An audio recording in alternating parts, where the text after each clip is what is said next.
Hello, America. As you've noticed, the sign has changed. Go ahead, director, if you want to get a good glimpse of that sign on camera. As you noticed, it has changed. Two reasons. I'll bring it back up. There we go. Y'all see me now. First time I ever gotten up from a chair. Progress. Two reasons for this. One, unemployed redneck sends a couple of messages. One, that unemployed people that call themselves rednecks, the majority of them that I know rather be unemployed than to take care of their families and everything. And I don't want to encourage that. I want to encourage a society that puts their family and their priorities first. But at the same time, I am Native American. My father, Chester Roman Wolf Rice, he's part of the Native American Council.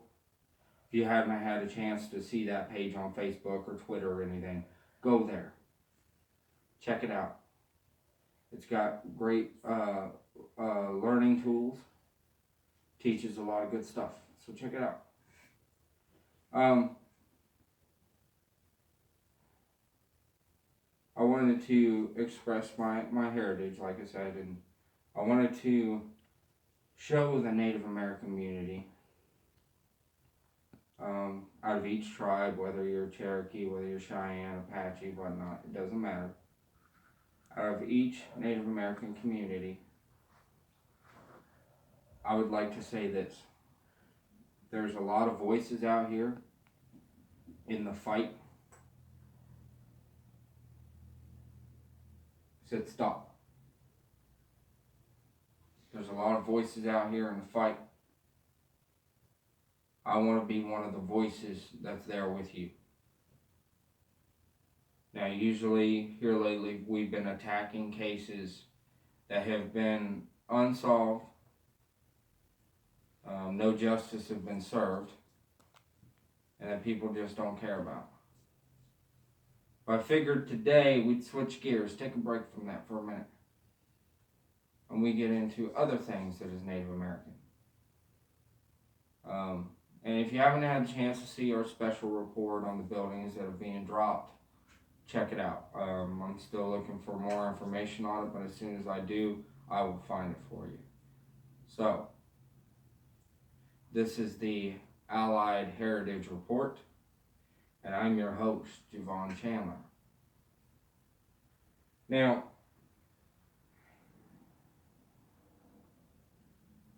there was a headline that came across to me today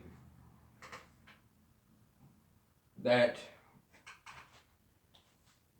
makes me stop and think. The term police corruption, the term police brutality, it's not only a term that targets Native Americans, but it also targets African Americans, Caucasian, Asian. You know, it doesn't matter who you are, you're still going to become a target. But these two men here,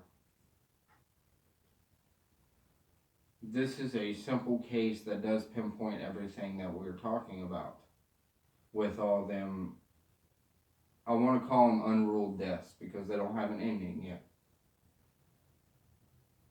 My evidence proving that some police officers and police departments are corrupted is here.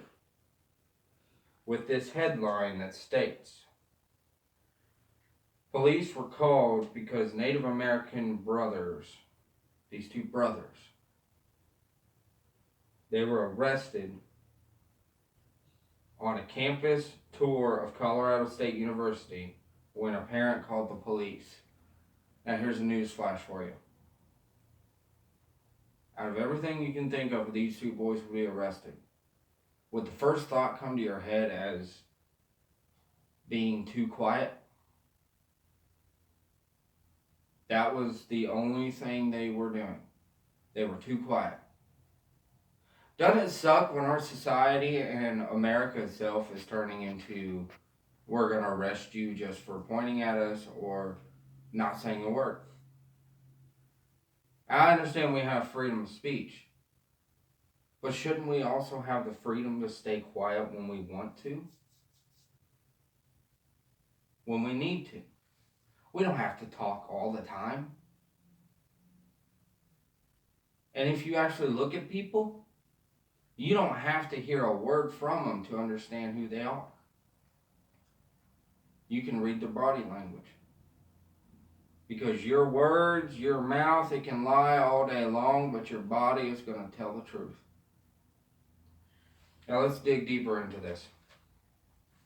A parent called campus police on 2 Native American teenagers who were on a university tour because she thought they were threatening. Lloyd Gray and Thomas Gray. Thomas was 19 and Lloyd was 17, and they were brothers. But they were from Santa Cruz, New Mexico, and they had driven to Fort Collins, Colorado, to go on a tour of Colorado State University. Their family are members of the Mohawk tribe. Stupid ads. Let's see here. The tour director was not given aware, or he was not made aware, that the police who had been called on the young men, who told their mother, and their mother's name is Lorianne Gray, that they were too shy to speak up during the portion of the tour when prospective students introduced themselves. So these 2 boys, they chose not to introduce themselves. And I can understand why they chose not to. Because if you look at society today, racism is not just because of color. It's because of name. It's because of who you are. And it's also because of the way you look. Any one of those fall on the wrong circumstances, you can believe that's a target for racism. But I'm here to tell you, don't be moved. Don't be moved by racism. I am a perfect example here. I'm trying to be anyway. By changing the name of my show and offering my assistance, getting behind the Native American community, I am drawing a line saying, I am Native American, and I am proud of it. And that's all I want to be. Now, it also says here, excuse me, officers told the boys that a parent was concerned because they were too quiet. Miss Gray told the Associated Press, I felt they had been the victim of racism, which is, it's pointing out to be that way. So, to the mother of these boys, I'd have to say I agree with you. And that they weren't safe there. Let's see here. She said, I was nervous for them to get in our family car and drive 7 hours to a place they never have been before, and find their way around and fight the Denver traffic, but ultimately agreed to the trip since though her son Thomas is a first-year student at Northern New Mexico College, he was hoping to attend his dream school with his younger brother, who is in his last year at Santa Fe Indian School. Okay, after 30 minutes, or about 30 minutes, after her children arrived on campus, a bit late, mind you, they were only like a couple minutes late, for the tour after getting lost in a new city, Miss Gray got a frantic phone call from one of her sons saying campus police have approached them.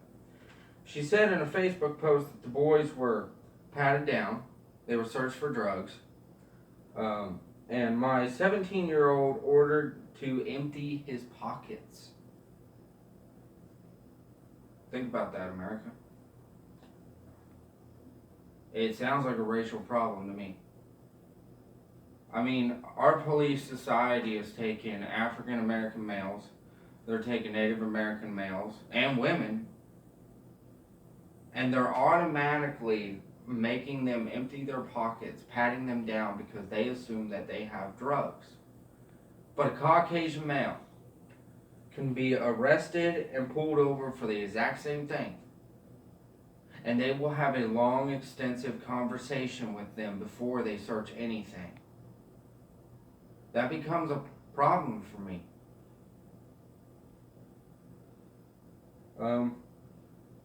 See.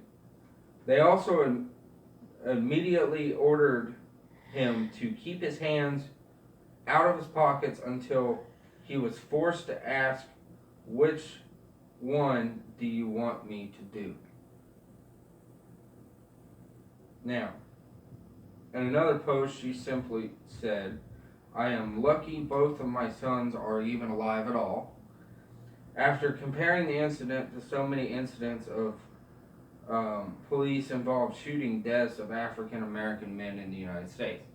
So she was concerned for her kids because police are already firing shots at African American males. Who was to say they wouldn't fire a shot at her son? Yeah, I get behind her on this. I give you props, Mom. Seriously.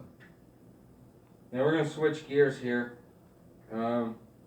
We switch gears a lot on this show. So, I've been asked a lot this week about Donald Trump. Whether it be on Facebook, Twitter, or whatnot, about Donald Trump, my thoughts on him. Now, at first, I'll admit, a lot of his policies sounded great.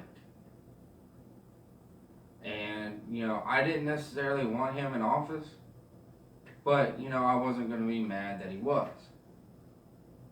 But when he started opening his mouth, and words started flying out, like the racist slurs about the senator he called Pocahontas, and the fact that he was at a Native American, I want to say a ceremony for the war veterans.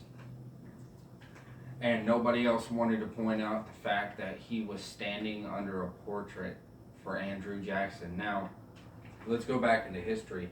Andrew Jackson was the one who basically started the Trail of Tears. And it feels like with Donald Trump in office, we are starting this all over again. Having a reenactment like it's a Civil War reenactment. Now, I want to state clearly here, this is only my own personal opinion. It doesn't necessarily mean that everybody has to feel this way. I feel in my heart that Donald Trump is racist. Donald Trump is racist mostly to Native American people and indigenous people. For some reason, he sees us as different, as special people. He literally said we were special people. But why do we have to be special? Why can't we just be people like everybody else? Now, I have solid proof here to back my opinion, okay? So let's go back in time. Long before we even considered Donald Trump as president. Let's go back to 1991, 2000 era. And let's look at Donald Trump's direct assault on Native American tribal sovereignty. Okay? Now it says here, much has been made of Donald Trump's history of racist statements about African Americans and Latinos. We've heard a lot less about his overt racism against Native Americans. But that was a key issue back in the 1990s when Trump used racial tactics against Native American casinos. Okay? Now this gets good. Hang on tight. When Trump began clashing with Native American tribes like Cherokee, the Cheyenne, and most of the tribes that was in New Jersey, New York area, the stakes for him were huge. He had benefited from Atlantic City's near monopoly on East Coast gambling until a change in federal law in 1988 opened the door to more tribal casinos. Trump owned 2 casinos already and opened a third in 1990. In the early 1990s, just as the casinos were emerging from bankruptcy, federal lawmakers were working on how to regulate the fledgling Indian gaming industry. Basically, casinos trying to work out a way to shut them down. Here's what happened though. Excuse me. When he was asked to testify before Congress at a hearing in 1993 on Indian casinos, this is what Trump said. Now, these are in his own words. They're quoted in his own words. Trump told lawmakers that organized crime is rampant. I don't mean a little bit is rampant on Indian reservations. He predicted one of the biggest scandals since Al Capone. Then he said, then came the line that many Native Americans would remember for decades, the one that really shot us in the foot. That the federally recognized Connecticut tribe that owned Foxwoods, the Mashantucket tribe, if I got that right, please leave it in the comment section, did not look like real Americans. Now, let's think about this. This is a man that also stated that he has more Native American blood running through his body than the average chief on a reservation. So he's putting himself on a mantle, and he's putting us on the bottom shelf of the dresser. Alright, 7 years later, okay, now let's go 7 years later. We touched base on 1991, 1980s. Let's go 7 years later to 2000, the year 2000. In 2000, when New York was considering expanding Native American casinos in the Catskill Mountains, a series of TV, newspaper, and radio ads popped up in the state accusing the Mohawk Indian tribe of, of having long criminal records and ties to the mob. The ads showed pictures of cocaine lines and syringes and asked, "Are these the new neighbors we want?" So they doctored some pictures of cocaine lines and syringes and basically asked society if Native Americans really belong here. Now let me answer this question for you. I believe in my heart the Native Americans belong here. We literally stole things from them and then made a constitution that made it impossible for them to get it back. Maybe after 565 years, maybe it's time. It's time that we ask the Native American community, do you want it back? And if yes, give it back to them. Also, I back up a statement made by Bernie Sanders. There is a very, very great football team in Washington, D.C., but do they really have to be named the Redskins? That seems a little racist to me. As far as the public knew, the ads were sponsored by a newly formed group called the Institution of Law and Safety. The group claimed that it was funded by a 12,000 grassroots pro-family donors. weird. But in reality, it was bankrolled by Trump's casino company. So, the money that they thought was being funded by these 12,000 grassroots and pro-family donors was actually going straight into Donald Trump's pocket. So, I don't know if I'd be a little far-fetched to say maybe he used some of this money for his campaign.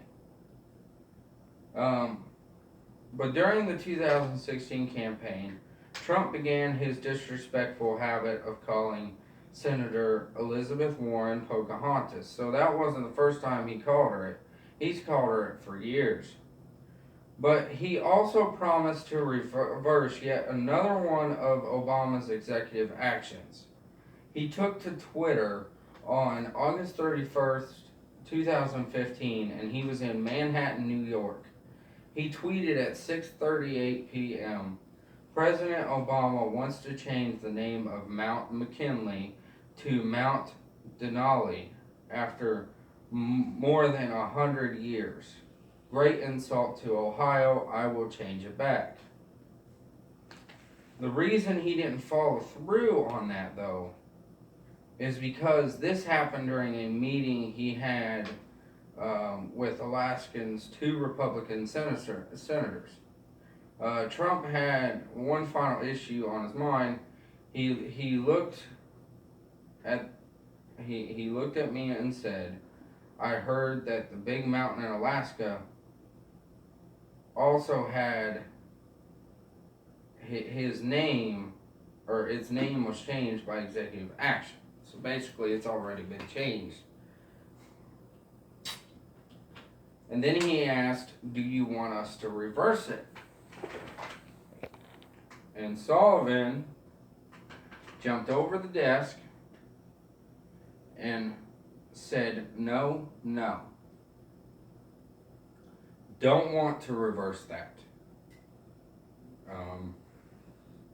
Alaska's junior senator told the president that Denali was the name given to the mountain by the native people more than 10,000 years ago. And Sullivan's wife was also Native American. And if you change that name back now, she's going to get really, really mad. Now, she may not have been the only one that got mad about it. You would have had other civilians and citizens that would have been outraged and angry.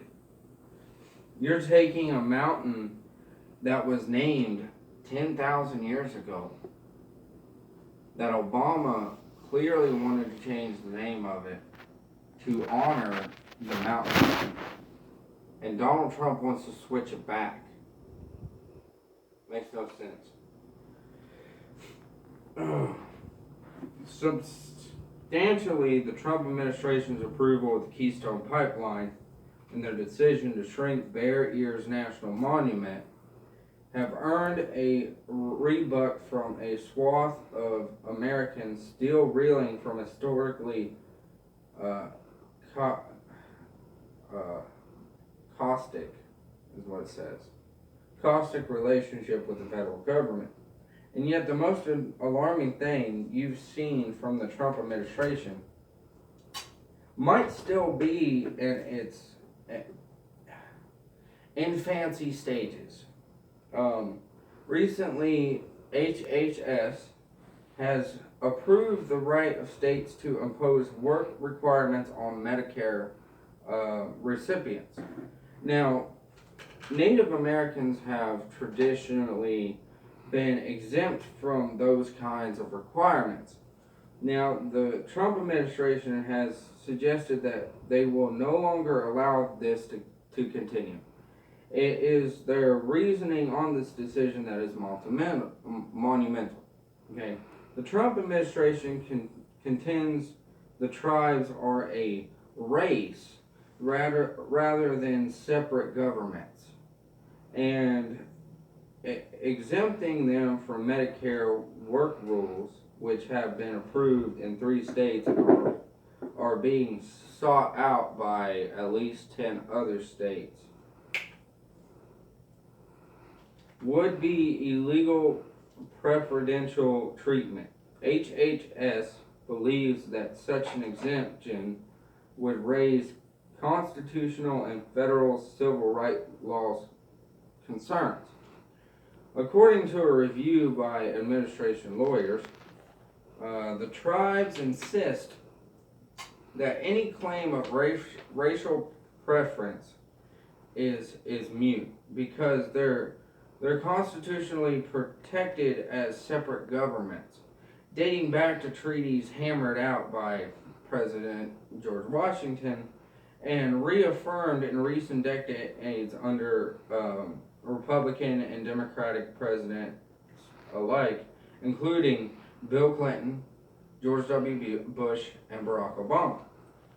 In other words, the Trump administration could be moving in the direction of overturning this country's treaties with Native American tribes that have existed from our founding fathers as a country. So basically, the peace treaties and everything, Donald Trump is trying to reverse that. So if he reverses that, I don't think he realizes, dude, you just started a war. You started Civil War Part 2. And if that's the case, I'm behind Native Americans, man. Like, seriously. We will not stop until this is settled.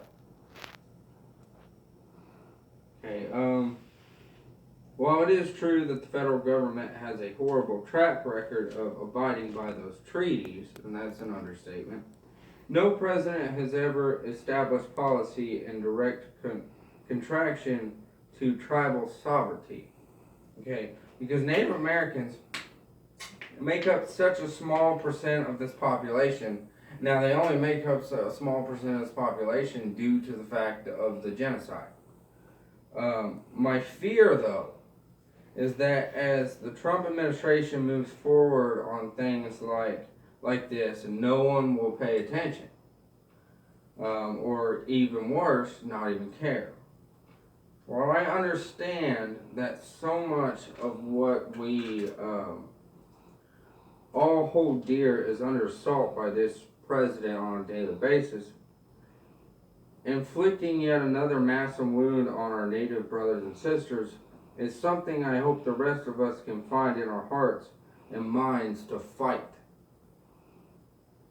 So, with all them facts there, I ask you again, why do we still have this man in the chair? He may not be there for too much longer. So if you want to be with me, I want to join the fight. I want to fight Donald Trump. I do not want this to stand, and I'm not alone. Mark Charles, a Navajo man, is running for president, and I would like to say he has my full support. I also want to say that Bernie Sanders, you also have my full support because I like the statements that you made, and I like the changes you're prepared to make. Now, my final 3 thoughts for this evening. 1,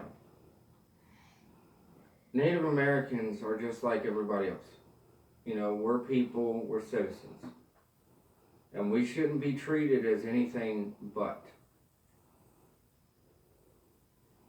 2, maybe if we get the right guy in there, he can work on solving the problems, the loopholes from this Constitution to make us all free. 3,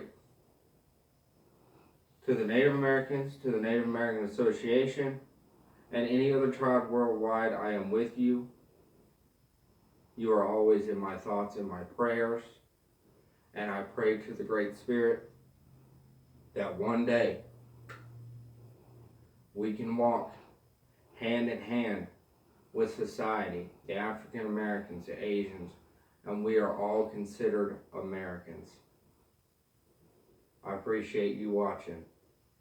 Tune in tomorrow as I will be touching base on more names. A name like Janetta, I ain't got the list in front of me, but Janetta Riley. Wait. Yes, I do. Alright. Yes, Janetta Riley, who was homeless and pregnant, but was shot and killed by police.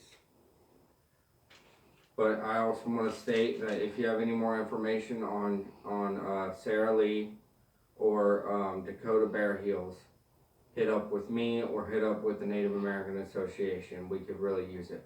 Thank you and good night.